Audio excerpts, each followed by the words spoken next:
आज की कहानी का नाम है फूटा घड़ा। बहुत समय पहले की बात है।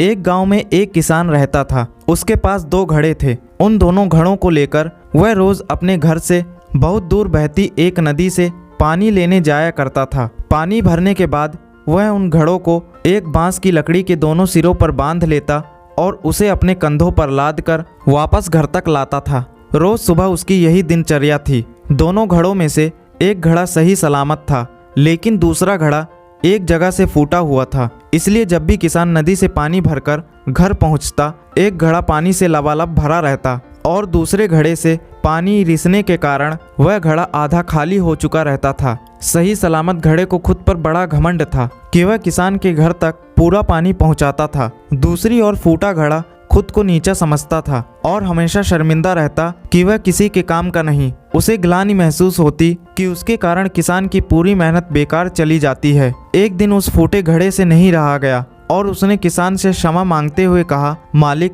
मैं खुद पर बहुत शर्मिंदा हूँ। मैं ठीक तरह से आपके काम नहीं आ पा रहा हूँ। किसान ने पूछा, क्यों, ऐसी क्या बात हो गई? घड़े ने बताया, मालिक, शायद आप इस बात से अनजान हैं कि मैं एक जगह से फूटा हुआ हूँ और नदी से घर तक पहुँचते पहुँचते मेरा आधा पानी रिस जाता है। मेरी इस कमी के कारण आपकी मेहनत व्यर्थ चली जाती है। यह सुनकर वह किसान उस घड़े से बोला, तुम दुखी मत हो, बस आज नदी से वापस आते हुए मार्ग में खिले हुए सुंदर फूलों को देखना, तुम्हारा मन बहल जाएगा। फूटे घड़े ने वैसा ही किया। वह रास्ते भर सुंदर फूलों को देखता हुआ आया। इससे उसका विचलित मन शांत हो गया। लेकिन जब घर पहुंचते ही उसने पाया कि वह पुनः आधा खाली हो चुका है, तो उस पर फिर से उदासी छा गई। उसने किसान से कहा कि वह उसकी जगह कोई अच्छा और सही सलामत घड़ा ले ले। यह सुनकर किसान बोला, क्या तुमने ध्यान दिया कि बांस के जिस सिरे पर तुम बंधे रहते हो, उस ओर के मार्ग में सुंदर फूल खिले हुए हैं, जबकि मार्ग के दूसरी ओर सूखी जमीन है। ऐसा नहीं है कि मैं इस बात से अनजान हूँ कि तुम फूटे हुए हो। यह बात जानते हुए ही मैंने मार्ग के उस ओर सुंदर और रंग बिरंगे फूल खिला दिए।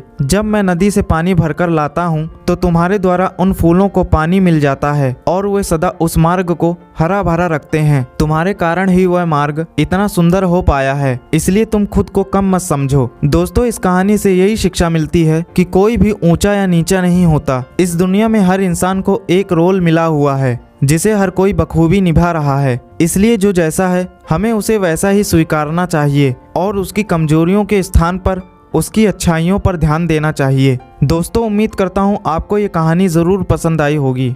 मिलते हैं अगली एक और नई वीडियो में। तब तक के लिए धन्यवाद।